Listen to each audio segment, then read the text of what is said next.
Okay, well, here I am again with Isaac Hayes in this episode 4, Why RFID Projects Fail. So the first sort of bullet point in this is poor design. Now, Isaac, I know you've got some history with designing RFID layouts in large commercial laundries and a very novel approach with your 3D scanning system. So I'll let you talk through what that looks like and why you did what you did in terms of designing off the back of that. Sure. So I think you're referring to our Matterport scanning of So we sort of developed that approach at my company, High Frequency, which was an RFID system integrator, and obviously we were doing a lot of scoping projects for RFID installations, both at commercial laundries and other sites. And what we found was that for a large installation, you're managing a lot of contractors, a lot of electricians, cable runs. You've got to get GPOs put in a essentially a big factory here, and here. We wanted a lot of groundwork done back and forth with RFID hardware, suppliers and vendors, and so we were sort of orchestrating all these people, and we ended up, with a couple where we're flying out to the site and then coming back and then missing something and then trying to get on the phone to someone, can you go and take some photos? And we just found that it was not really working. And maybe for one project like that, you'd just sort of handle it, but rolling out and implementing large RFID installations in big commercial laundries around Australia became a bit of a pattern for us. So I like to systemize and get things as streamlined as possible. So what we landed on was using Matterport cameras, which are sort of 3D cameras with LiDAR for creating essentially like a digital twin of a space. And so you'll see them sometimes used in real estate and things like that, where you have a 3D walkthrough and you can see everything, and it's also 3D mapped. And what we were able to do was actually just send someone out once, and they didn't have to have any actual knowledge of what the installation was going to require. They just needed access to the commercial laundry, factory floor empty with the lights on, and they could walk up and down with the camera and scan and create a digital twin of the laundry. And then we were able to take that, and we could actually drop in 3D models of cabinets. We could do measurements, very precise sort of measurements and things like that, all remotely. So particularly over COVID and things like that, when sort of movement was a bit more restricted, that came in very handy for being able to go to site once and then iterate on what we thought would be needed without needing to constantly go back out to site. And it also helped then in feedback with what the layout was going to be, because we could jump on a call with the laundry manager, and we could say, this is what we're thinking, there's a cabinet going to be placed here, and they could see exactly what the footprint would be. Same thing with the any mounted readers or benchtop readers and things like that on the in the soil areas when we're mounting on the walls. It just helped create a very collaborative sort of digital twin that we could work against, rather than sort of trying to mock up photos and whatnot. So when you build this 3D walkthrough of the laundry, from that point you can see the flow of the linen through the factory, given the way they operate now, and then so we're going to put an antenna here to capture this linen as it goes past this point, and it needs to be this high so the trolleys don't hit it, that type of thing. And I suppose in the soiled area particularly, which is vital to getting the antenna placement correctly to capture as much as possible. And we talked about one of the disadvantages of RFID readers on the clean side is stray reads, but in the soils, that's actually a positive outcome. So you want to crank them up, get them in the right place to catch it as best you can. So, so from the design aspect, you're saying you build this design around your knowledge of the best way, and the hardware's capability, the best way to catch as many reads as possible where we need to catch them, and avoid catching reads where we don't want to catch them, which is obviously on the clean side. Now, hardware selection, is every antenna the same as the next antenna? No, so there's, I would say you've got a couple of things. You got, when it comes to fixed readers. So let's talk in the soil area and whatnot. Fixed readers where you have generally like an impinge fixed reader and you want a far field antenna. So there's two main kinds of antennas, and there's near field coupling antennas, or NFC. You might have heard the term, like your phone, and you can get those for UHF readers, which we use sometimes if we're creating like a custom benchtop reader. You want a near field reader, which is designed to put a lot of power, but into a sort of quite well-defined space. And then you've got far field antennas, which are attempting to read as far as they possibly can. So those are the two, probably the two big types. And then within those, you've got linearly polarized and circularly polarized. I actually said circularly correct then. I think I always struggle with that one. Polarized antennas, and then you can get left-hand polarized and right-hand polarized, and but it becomes more and more niche. The need to worry about any of those specifics. So for example, with left-hand and right-hand polarized antennas, if you're just putting them over, individually over a conveyor or something, it doesn't really matter. But if you've got creating a portal and you're pointing the two antennas at each other, you can get opposite polarized antennas that will work better and help increase the accuracy when they're pointing directly at each other. So they, and it's a bit more complicated than that, but the big ones are far field and near field. So it really depends on the space and what you're trying to accomplish. But in soil reading and like trolley scanning inside of trolley cabinets and things like that, it's nearly always going to be some kind of far field antenna. So in terms of a laundry, we're talking about like why projects fail here, but if a laundry's got the hardware, and a lot of laundries have got their hardware system now that has the capacity to do RFID, but they're not doing it. So it's not as simple as just say, right, I'm going to buy a reader and a few antennas and going to put them over here. You have to understand what type of antenna that you require for that area, whether it be clean side, soil side, whatever. So that's good. And so you need to know what you want before you actually buy it, and that's the sort of advice that your company can give people. And Isaac, now one of the other areas is what's probably the most common wrong hardware selection that you've seen, or incorrect that doesn't suit scale up, that type of thing. I think the biggest one that I have seen is honestly is just trying to cheap out without sort of understanding the trade-offs, and whether that's in chips or antennas or readers. There are a lot of reputable brands at different price points, and those brands have different strengths and weaknesses. But the reputable brands will tell you, here are the trade-offs. This one's a bit cheaper because X, Y, Z, or that kind of thing. When it comes to like the readers, for example, someone sees like an Impinj R700, and that might be $2,500 Australian for that fixed reader on its own. It's got no antennas; it's just standalone.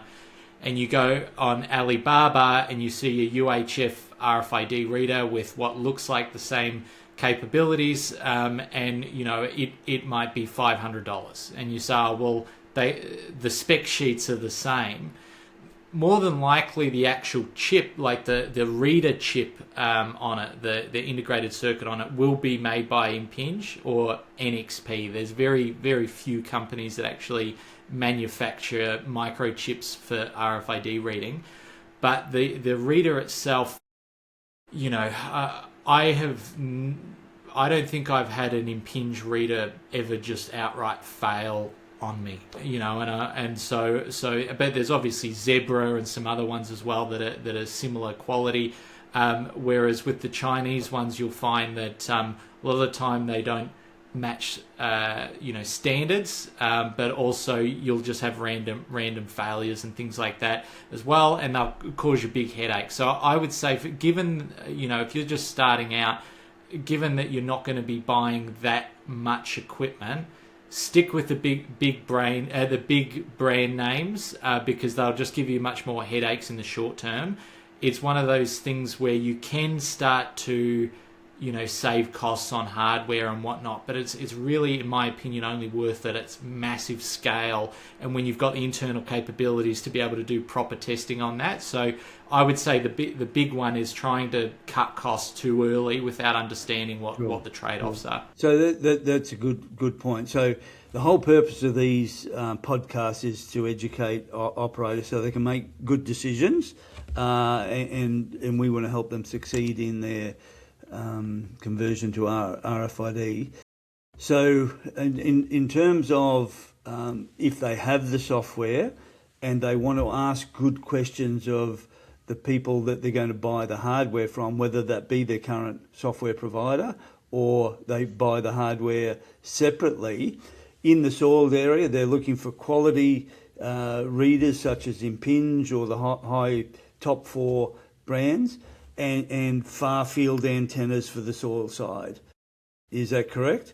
Correct, yeah. So far field antennas, and the big name, if you're dealing with, in terms of the readers, if you're dealing with Impinj or Zebra or Keon, they are all sort of well-known, quite reputable brands. There are others, I'm not saying that they're the only ones, but generally I would say 90% of laundries in Australia and New Zealand, if you've already got fixed readers and you've bought them at some stage, it's probably going to be one of those three. Then with antennas, it's a bit broader. Antennas are also a bit easier to manufacture, and there's a lot more competition.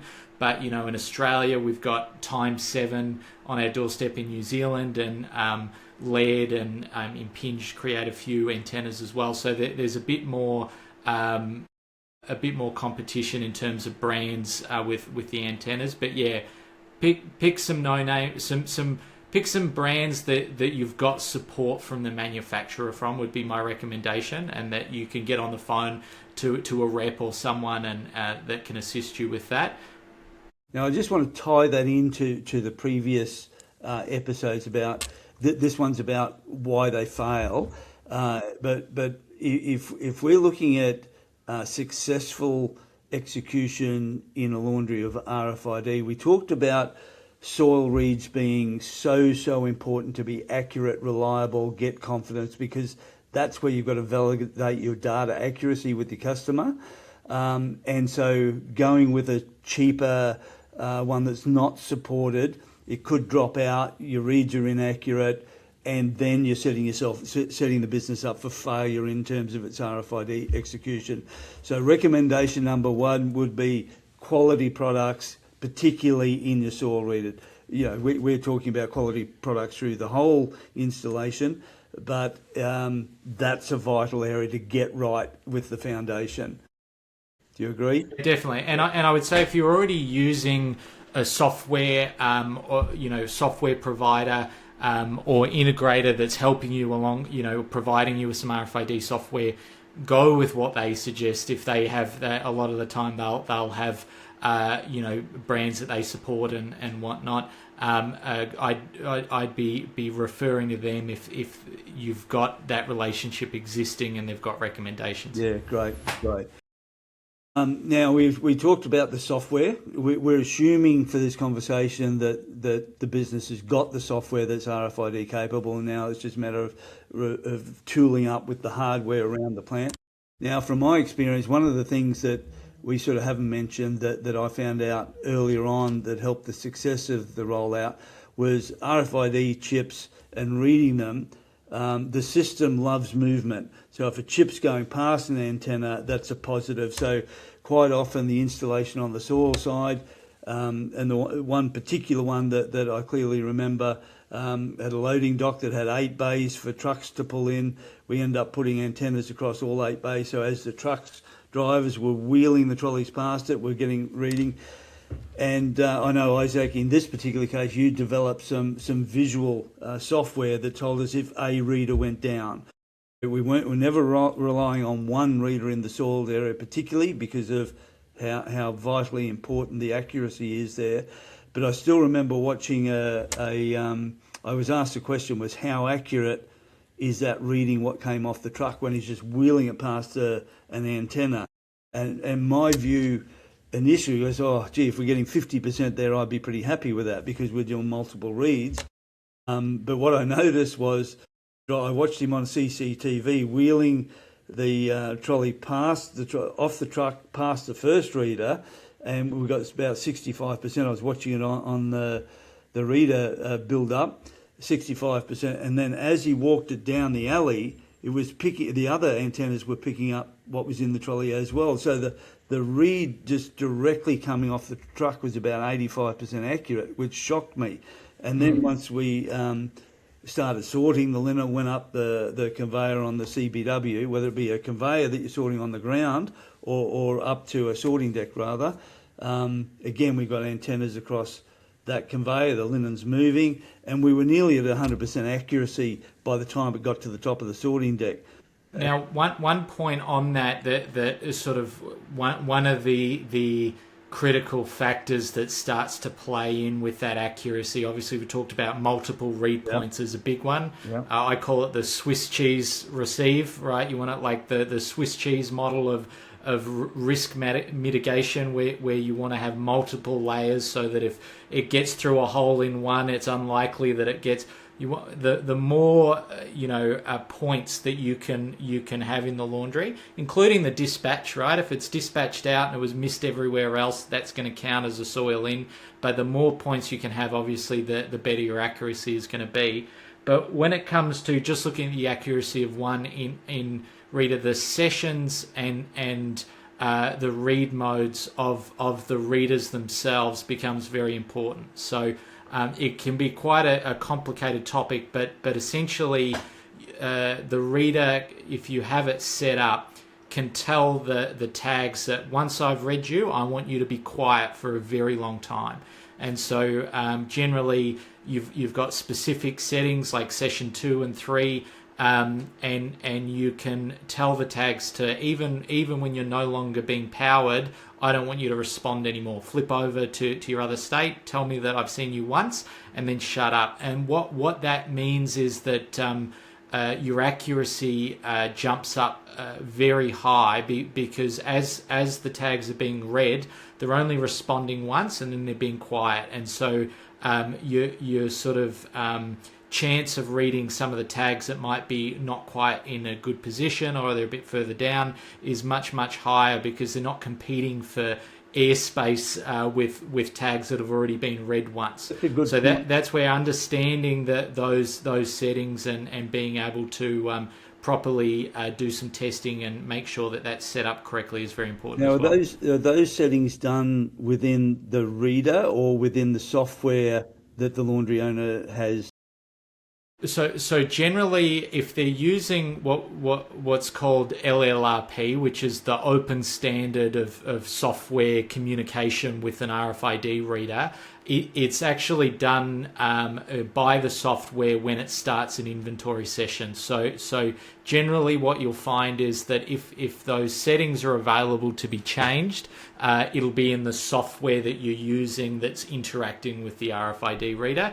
They'll have those settings there. But I've got a video. I can maybe send it to you to link in the show notes that goes through how sessions and these modes work together, because it can be complicated and counterintuitive. And I actually put up a little simulator on the website that explains how these work. Yeah, well, we'll do that. We'll put that link in this podcast. So we've talked about the soiled side and the hardware required there. So on the clean side, we touched on reading in cabinets to ship it out. And that's what I'm used to in the processes I've used, and they're very, very accurate from what I have seen. Obviously, the tighter the product is packed. I'll just talk through two sort of available processes for that some of the listeners might be aware of or may not be. The best way to describe that is if you put 1,000 pillowcases in a trolley and push it into a cabinet and scan it, the system has to see 1,000 chips. And some software providers are offering what they call a pack read. In a different process within the business, when they're getting the pillowcases off the back of the ironer, they build a pack of 10, they scan them then and join those 10 chips or 20 chips or 50 chips together. So when it's in the trolley within the scanning cabinet, as soon as it sees one chip that's in that pack of 50, it knows the other 45 are there and assumes that they're red. So you can get inaccurate reading on bulk items in a in a cabinet, but then quite often pack reading is a way around to increase the accuracy within the cabinet. But most commercial laundries, what I've seen is when they've got, rather than pack read and add another process into the RFID process, that they've come up with a workaround or a different internal process that distributes the highly packed items like pillowcases across several trolleys. So rather than have 1,000 pillowcases in one trolley, they've got 200 in one, 200 in the next, and the accuracy then is a lot better. But in terms of accuracy on towels and sheeting product, I've found it to be highly accurate just in a cabinet without pack reading. I might, when it comes to pack reading, you are right, and it can be a way to massively increase the accuracy, doing the pack read process. I personally don't like it and never recommend it. I think in a perfect world, yes, and if there was a laundry that was running RFID for a very long time, had very, very strict controls on the ground and processes, I think it could be a great way to increase accuracy. You could get to 100% on your dispatch accuracy without a problem, if you went pack reading. But when I was working with SBL and whatnot, I think we spoke about this, and I sort of pushed heavily against it. And the big reason is, I think we spoke about it in an earlier episode.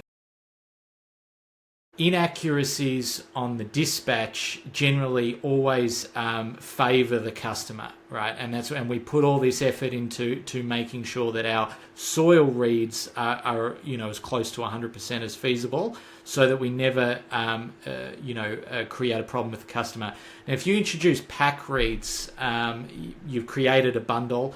If you take items out of that or break that bundle at any time, and that pack doesn't get then broken down in the system that you're creating packs on, you've just inadvertently created a misread error where those items that you've taken out of the pack have gone in a trolley, it's been dispatched to the customer, and it's now counting those two items as at that customer, even though they weren't even in the trolley when it was scanned. And so it just creates a lot of foot guns for the laundry to really massively shoot yourself in the foot, because you imagine if you had 100 pillowcases and you take one and then throw it on top of another order, which is something that might happen, right? You're just topping this up, or they need a few extras or something, and then all of a sudden you've shipped 99 extra pillowcases to that customer, even though they weren't even in the trolley. So it's just one of those things where it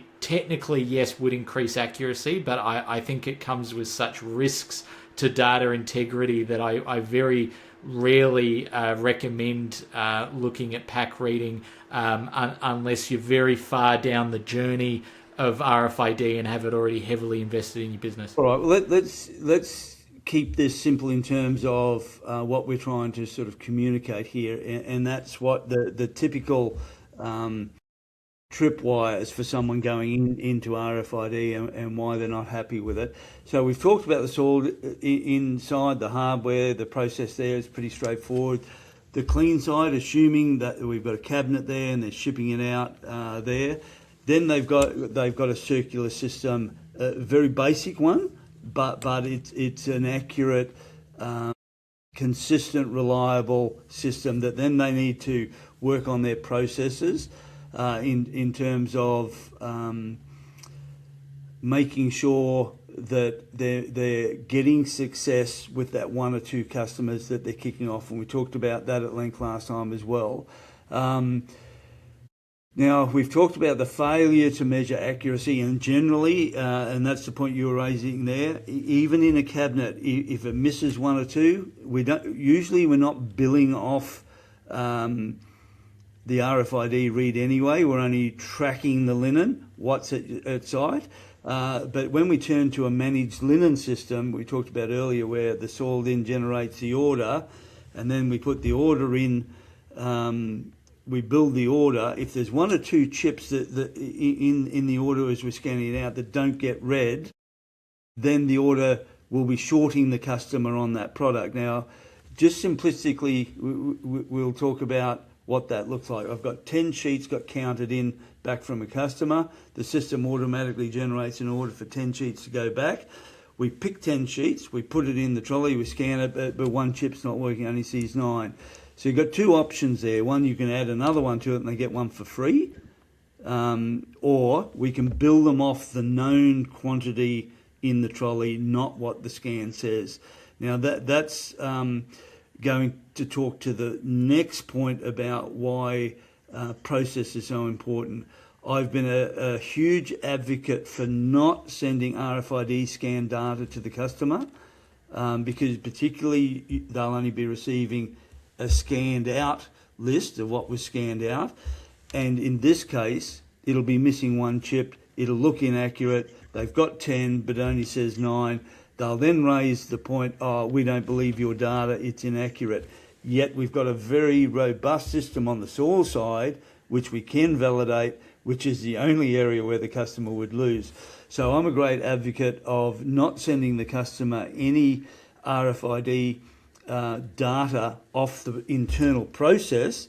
Yes, send them their age stock reports about RFID linen that's been delivered, that we know has been delivered and we know hasn't been returned. So that's an important distinction around where a laundry can come unstuck if they're not clear, and we've talked about this at length, being intimately aware of what success looks like before you start.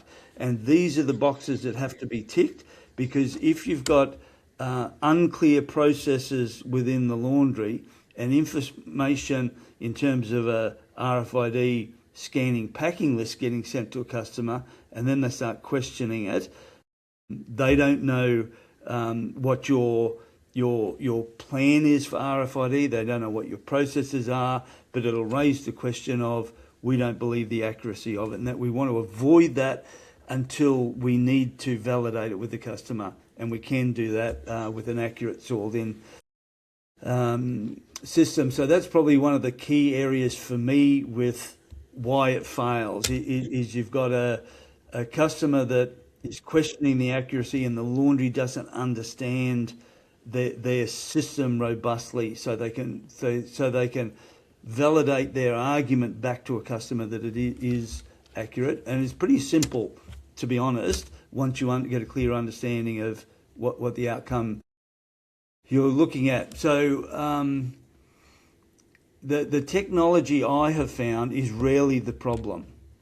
in terms of a laundry not getting a successful outcome. It's usually the internal processes. And I know you've had a lot to do with that. So do you want to just talk through some of what you've done to help commercial laundries get their processes right?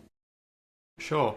And I mean, yeah, I agree. I always say I could do a successful RFID rollout with a RFID reader going into Excel spreadsheets, off a laptop. Like, it's not the software and stuff, and obviously, I work with the software, and I always like to say that it's great and this, that, and the other. But the reality is, the software is just to make the process easier, but there still needs to be a process and followed on the floor to ensure that things accurate get followed. So a lot of what we do is around defining what the goal is and what the business is going to do. So we spoke about splitting the pool and keeping keeping the linen separate, which enables the laundry to take an RFID, a phased RFID rollout with a small number of customers.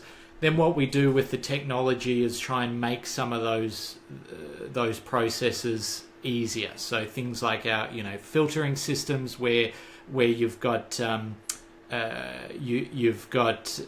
like technology on the floor that's enabling the operator to quickly see what's RFID and what's not, right? So if you're feeding on the back of on the front of a pillowcase ironer, it's as simple as having and you could whip this up yourself, an antenna on top hooked into an LED light, and the LED light goes off whenever there's a read. And so, an operator feeding pillowcases, if the light goes off, they know it's RFID. If it doesn't go off, and I'm doing the RFID pull, I can set it aside and sort of minimizing all this extra checking work. They're just going through their normal motions and then setting aside anything that you want out.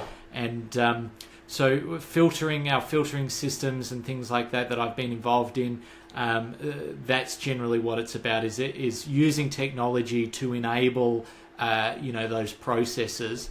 But I always sort of encourage the laundries to think about how would they do these things if there wasn't any technology? So what are we attempting to do?